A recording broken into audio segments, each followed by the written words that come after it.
Madame, Monsieur, bonjour, bienvenue à cette édition de la mi-journée. Au sommaire, le Covid-19 au cœur du Conseil des ministres de ce 20 janvier. 1735 cas actifs et 106 décès à la date du 18 janvier. La situation est alarmante pour le gouvernement qui a envisagé hier la prise de nouvelles mesures pour limiter les dommages. La question relative à la gestion du fret au Burkina demeure vive. L'Union des chauffeurs routiers du Burkina souhaite que le gouvernement désigne un seul représentant officiel des transporteurs au niveau des ports. Il est officiellement le nouveau président des États-Unis d'Amérique. Joe Biden a été investi hier. N'ayant pas assisté à la cérémonie, l'ancien président Donald Trump ne s'avoue pas vaincu et promet revenir d'une manière ou d'une autre. La question du Covid-19 était sur la table du gouvernement ce 20 janvier. La situation est fort préoccupante pour les ministres. Analysez-en par vous-même avec ces chiffres. 1735 cas actifs pour 106 décès à la date du 18 janvier. Le ministre porte-parole du gouvernement a indiqué que le gouvernement entendait évoluer vers des décisions qui très vite seront mises en place. Ce deuxième conseil des ministres a également fait cas de l'adoption de statuts de la Caisse d'assurance maladie au profit des forces armées. Michael Tougri. La recrudescence de la pandémie à coronavirus au Burkina Faso inquiète le gouvernement. En plus des mesures barrières comme le lavage des mains, le port du cache-nez ou encore la distanciation physique, le porte-parole du gouvernement annonce la prise de mesures dans les jours à venir pour stopper la chaîne de contamination. Le gouvernement, donc, au regard de cette recrudescence, entend évoluer vers des décisions. Mais ces décisions ne devraient pas donc fragiliser ou mettre en difficulté donc notre économie. Mais il y a lieu nécessairement de prendre des décisions pour faire face à cette deuxième vague. Et je pense que très prochainement, à l'occasion certainement des réunions du Comité national sur la pandémie Covid, nous aurons nécessairement des mesures ou des décisions à prendre dans ce sens. À ce niveau, le président du Faso a donné des instructions aux membres du gouvernement, aux ministres, de faire en sorte déjà qu'au niveau des administrations publiques qui sont sous leur magistère, qu'ils soient respectés de façon stricte les mesures barrières. Et nous les connaissons tous à force de les avoir entendues. Il s'agit de porter le masque, et ça me paraît tout à fait élémentaire de le rappeler. Il faut aussi se désinfecter les mains. Au regard de la fusion de certains ministères et des innovations apportées, pour le porte-parole du gouvernement, un décret a été adopté au titre de la primature pour définir le rôle et la place de chaque membre du gouvernement afin d'éviter tout conflit de compétences. Autre dossier traité par le Conseil des ministres, l'adoption des statuts de la Caisse d'assurance maladie au profit des forces de défense et de sécurité ainsi que leurs familles. Il y a lieu de rappeler que cette caisse a été créée en avril 2020 par un décret. Et cette caisse a pour vocation de prendre en charge les dépenses de santé des personnels des forces armées ainsi que de leurs familles. Donc il n'y a pas lieu d'épiloguer sur l'importance de cette caisse. Et par ce décret d'approbation des statuts de cette caisse, nous visons l'opérationnalisation de la prise en charge des dépenses et de nos militaires ainsi que les membres de leurs familles. Toute chose que vous pourrez noter va beaucoup contribuer, en tout cas à la santé physique et mentale du personnel des forces de défense et de la sécurité. À ce premier conseil des ministres du second mandat du président Roch-Marc Christian Kaboré, au titre de la primature, un décret a été adopté pour la nomination des assistants spéciaux au compte de l'autorité nationale en charge du Fonds vert et du climat. Zéphirin Diabré, ministre d'État en charge de la réconciliation nationale, a été reçu ce 19 janvier par la fêtière des associations islamiques du Burkina. Zéphirin Diabré, par cette démarche, espère bénéficier des conseils et de l'accompagnement de la communauté musulmane pour mener à bien sa nouvelle mission. Abdoulrahim Magnéi. Le ministre en charge de la réconciliation nationale dit être venu demander des conseils et des bénédictions auprès de la fêtière des associations islamiques. Il a aussi profité de demander le soutien de l'ensemble de la communauté musulmane pour la réussite de sa mission, celle de réconcilier tous les Burkinabés afin que tous participent à la construction du pays. Il était donc approprié que cette démarche-là soit faite et je dois remercier le président de la FAIB et l'ensemble de son staff vraiment pour l'esprit avec lequel ils m'ont accueilli et surtout pour la disponibilité qu'ils ont manifestée à accompagner donc ce processus-là et à nous aider notamment sur des questions qui seront très difficiles, à nous aider donc à trouver les solutions qui puissent apaiser les cœurs, rassembler le Burkina Faso et le rendre beaucoup plus fort pour affronter les défis qui l'assaillent. Les responsables de la FAIB ont apprécié cette démarche du ministre d'État Zéphirin Diabré et se disent convaincus qu'il pourra mener à bien cette mission. Ils ont affirmé leur engagement à accompagner le ministre pour la réussite de sa mission. Nous remercions beaucoup de cette considération. Et à notre niveau aussi, on a procuré des conseils, on lui a donné aussi des bénédictions pour qu'elle l'accompagne dans son lourd tâche, voilà, et l'assister dans tout autour de son mandat. Par rapport au conseil, d'abord, vous savez qu'en tant que leader religieuse, d'abord c'est le pardon. Il faut qu'il soit tolérant. Il faut qu'il soit franc avec les affaires et qu'il soit honnête aussi avec tous les dossiers qui vont passer chez lui. Après la FAIB, le ministre entend rencontrer les autres associations religieuses dans les jours à venir.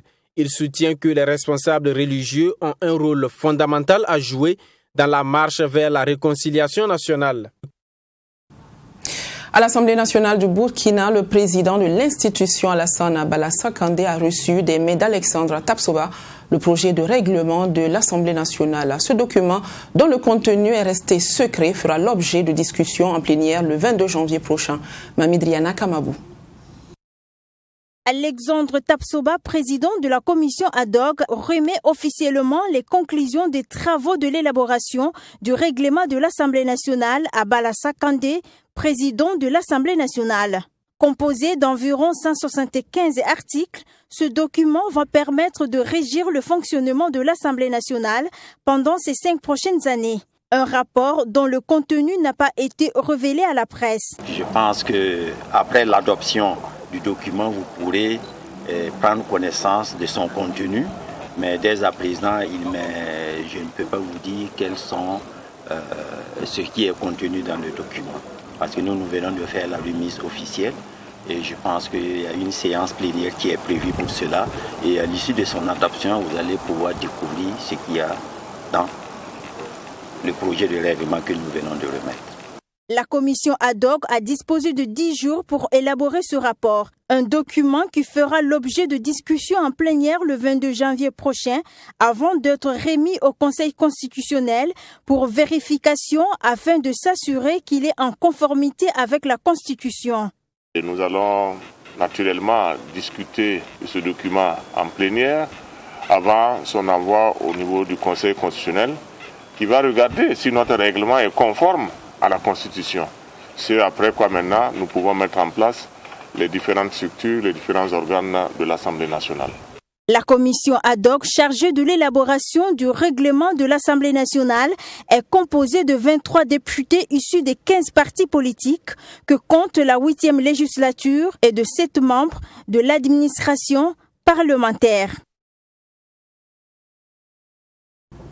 Première sortie ministérielle pour Modeste Yerbanga, qui est en charge des ressources animales et halieutiques. 4 jours après sa prise de fonction officielle, le 19 janvier passé donc, le ministre s'est rendu au centre de promotion de l'aviculture villageoise CEPAVI.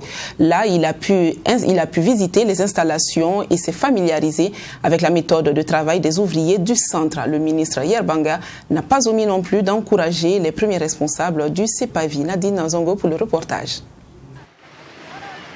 Pour sa première sortie, c'est le centre de promotion de l'aviculture villageoise CEPAVI que le ministre des Ressources animales et halieutiques Modeste Yerbanga a décidé de visiter. Mais avant, rencontre avec les responsables de ce centre rattaché au ministère, qui est un pôle d'élaboration et de mise en œuvre des stratégies de l'aviculture sur le territoire national, question de connaître les réalités de la structure. Après les civilités, place à la visite à proprement dite. Et c'est ce magasin de stockage de vivres pour volailles qui est la première étape de cette visite. Tour à tour, l'usine d'abattage moderne de volailles et la chambre froide ont été visitées. C'est un centre complet. C'est un centre complet et qui s'occupe de la santé de la volaille, qui s'occupe de l'organisation et de l'alimentation de la volaille, de la vaccination de la volaille, comment organiser les habitats, comment avoir des espèces qui peuvent résister plus, qui peuvent par exemple avoir une productivité améliorée. Donc nous allons travailler à ce que l'organigramme de ce centre quand même puisse continuer parce que il est ressorti que dans les 13, il y a 13 antennes régionales qui sont prévues. Mais à ce jour, il y a 5 antennes régionales qui sont fonctionnelles. Et également, il y a le statut juridique de ce centre également que nous allons travailler avec le gouvernement à ce que ce centre soit plus autonome, plus encore être plus performant. Élaborer et mettre en œuvre des actions de développement de l'aviculture traditionnelle sur l'étendue du territoire, c'est le principal rôle de CEPAVI. Elle a sous sa tutelle 5 antennes régionales fonctionnelles sur environ 13 antennes régionales. Tout ce qui peut concourir à l'épanouissement, pour au développement de la volaille, nous le faisons, notamment la conception de bâtiments, de plans de bâtiments adaptés à notre contexte, la conception d'équipements adaptés à notre contexte, la production d'aliments, mais au-delà de la production, nous proposons des formules alimentaires adaptées à l'agriculture villageoise. Et évidemment, il y a une très forte intervention en matière de santé de la volaille, à travers la diffusion, en plus de la distribution de produits vétérinaires, notamment les vaccins contre la maladie de Newcastle et la variole aviaire. Et là, chaque mois, nos équipes font le tour du pays. Toutes les 351 communes, plus quelques gros villages, en tout cas au total 400 localités sont parcourues par nos équipes tous les mois. Parlant de prise en charge sanitaire des volailles, la structure a fait d'énormes efforts pour la vaccination des volailles contre la maladie de Newcastle et s'attelle à lutter contre le polyparasitisme des volailles. Oui, à ce stade-là, c'est que nous sommes à 35 400, un peu plus de 35 400 000 têtes de volailles vaccinées contre la maladie de Newcastle et près de 4 millions vaccinés contre la variole aviaire. Il faut dire que la cible du PNDS, c'était d'assurer 70% de couverture. Et donc pour cette année, la cible, c'était autour de 35 150 000 têtes. Donc nous avons largement dépassé la cible. Et comme c'est la fin aussi du PNDS 1, nous ne pouvons que nous frotter la main, pas dire à nous vanter, mais en tout cas, oui, à nous 20 ans d'avoir atteint l'objectif du PNDS. En termes d'acquis, le centre a pu faire de la formation des techniciens des directions régionales des ressources animales et halieutiques une réalité. Il produit et distribue près de 3000 tonnes d'aliments pour volailles chaque année. En perspective, elle entend opérationnaliser le restant des antennes régionales du pays et réaliser 80% de taux de couverture vaccinale de la volaille contre la maladie de Newcastle et la variole aviaire. Les 18 et 19 janvier dernier, le ministère de la fonction publique a tenu un atelier de réflexion sur l'Agence générale de recrutement de l'État. L'objectif de cette activité était d'accroître l'efficacité dans la gestion des concours de la fonction. La rencontre a eu lieu à Ouagadougou, Mamidriana Kamabou. 48 heures durant, ces participants ont réfléchi sur les stratégies innovantes pour accroître l'efficacité dans la gestion des concours. Cette rencontre a servi de cadre à ces agents de la fonction publique de renforcer de manière durable le développement de l'administration burkinabé. C'est aussi une tribune pour mettre en place un dispositif organisationnel pour assurer toutes les diligences requises en matière de recrutement d'agents publics de l'État. Ces 2 jours de réflexion nous ont permis de comprendre qu'il y a encore des goulots d'étranglement sur lesquels il faut travailler pour améliorer la satisfaction des usagers. Nous ont permis de voir dans quelle direction il faut aller, quelles sont encore les attentes de ces usagers, et ce qui va nous permettre en tout cas de corriger notre méthode de travail et en tout cas satisfaire davantage les usagers et les clients. Le ministère en charge de la fonction publique reconnaît tout de même que les acquis ont été engrangés au niveau du recrutement des agents de l'État. Mais plusieurs défis restent à relever. L'ensemble de ces agents à cet atelier ont donc porté un regard sur les actions à mettre en œuvre pour non seulement préserver les acquis obtenus, mais aussi accélérer la mise en œuvre de celles en cours. Si vous prenez encore la correction en ligne, pour faire la correction physique, c'était plus de milliers de personnes qu'il fallait mobiliser. Aujourd'hui, avec une 50aine de personnes, on peut faire cette opération-là sans problème. Donc déjà, je peux dire qu'avec les nouveaux outils que nous sommes en train d'utiliser, l'augmentation des candidats, du nombre de candidatures n'est plus un souci pour le ministère de la fonction publique en ce qui concerne l'organisation des concours. Au cours de cet atelier de réflexion, ces participants ont analysé le document contenant les propositions faites par l'équipe technique en vue de réussir le projet de réforme de l'Agence générale de recrutement de l'État. Et nous en arrivons une fois de plus au problème qui mine le secteur des transports, la gestion du fret. L'Union des chauffeurs routiers du Burkina, UCRB, appelle le gouvernement à prendre ses responsabilités dans cette affaire. Elle préconise que ce dernier désigne un seul représentant des transporteurs au niveau des ports. L'UCRB a fait part de ses doléances dans une sortie médiatique ce 20 janvier. Le point avec Fatimata Nikiema. Ils sont chauffeurs routiers du Burkina, donc principales personnes confrontées aux difficultés liées à la gestion et contrôle du fret en provenance et destination du Burkina Faso. Face à la presse ce 20 janvier, l'Union des chauffeurs routiers du Burkina, UCRB, a appelé le gouvernement à la désignation officielle d'un seul représentant des transporteurs au niveau des corridors.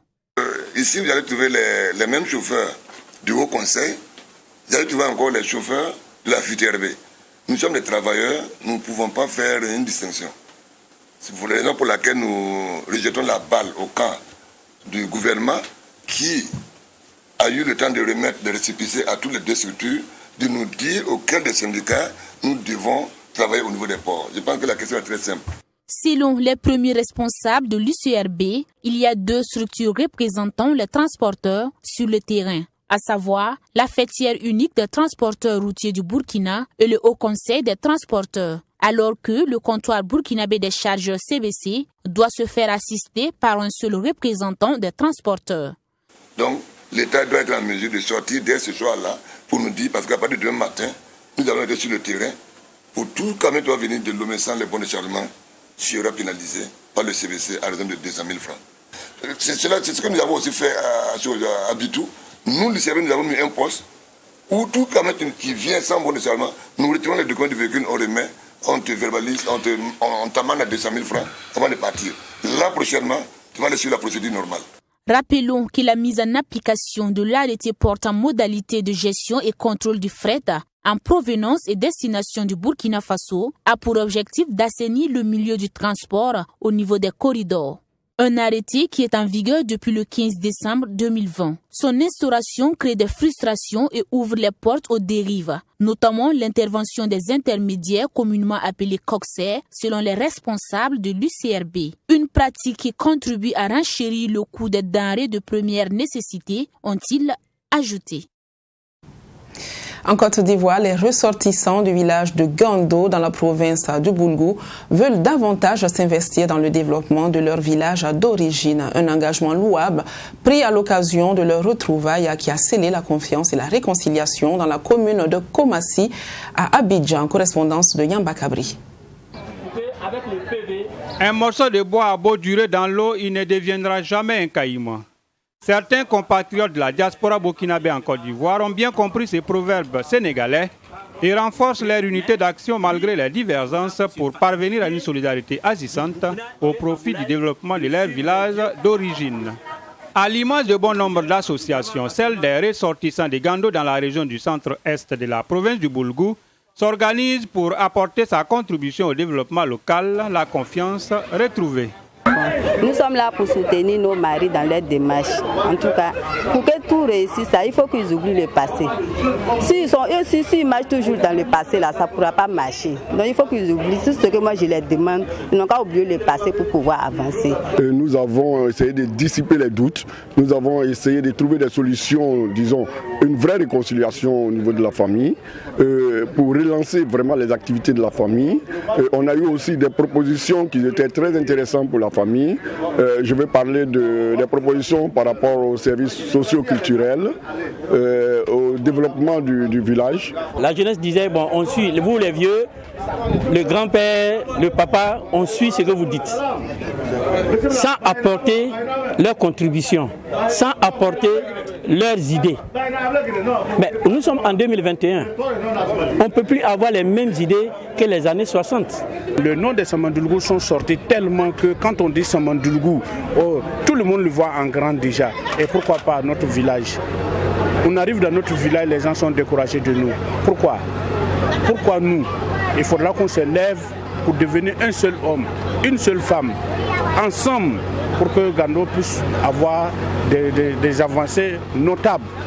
Le message semble être bien entendu par tous les membres qui font des propositions et se réjouissent de la dynamique. Nous souhaitons vraiment que l'association ait des activités qui vont lui permettre de fonctionner comme il se doit, voilà, de pouvoir s'auto-gérer et aussi créer des activités socio-culturelles en vue de faire connaître la culture de notre région. Nous sommes contents parce qu'on a vu beaucoup de parents, des mamans qui sont venus en grand nombre. Et en plus de la présence physique de ces derniers, les paroles qui sont sorties, qui a permis vraiment d'éclaircir vraiment l'ensemble des participants. La communauté burkinabé vivant en Côte d'Ivoire dans son ensemble retrouve peu à peu les réflexes de l'unité d'action au sein des associations, autrefois minées par des querelles de leadership et des conflits divers.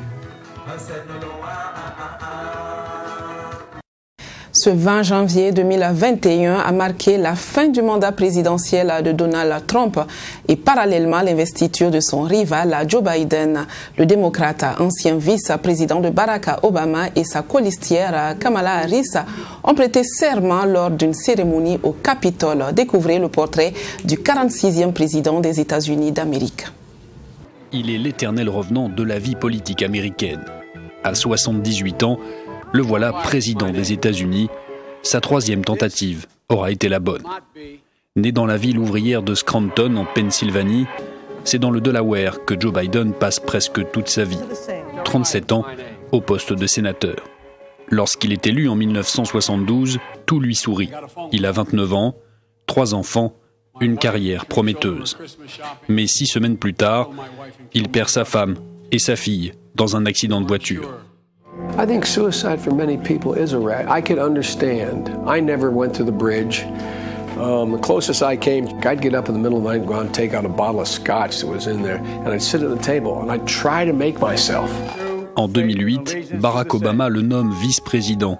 Les deux hommes passent 8 années côte à côte au sommet de l'État. En 2015, nouvelle tragédie. Son fils Beau meurt d'un cancer du cerveau. Dévasté, Joe Biden renonce à la primaire démocrate. En août dernier, il est enfin investi candidat de son parti pour l'élection présidentielle. Présenté comme consensuel et rassembleur, Joe Biden est apprécié pour son empathie. Sa ligne centriste, suivie auparavant par Barack Obama et Hillary Clinton, a été critiquée par ses adversaires pendant la primaire de son parti. Certains candidats, comme Bernie Sanders, lui reprochent de ne pas incarner le changement ou encore de ne pas aller assez loin dans ses positions contre le réchauffement climatique.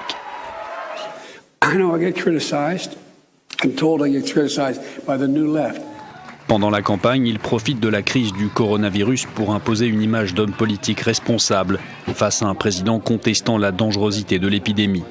Une campagne entachée par des accusations de gestes déplacés de la part d'anciennes collaboratrices.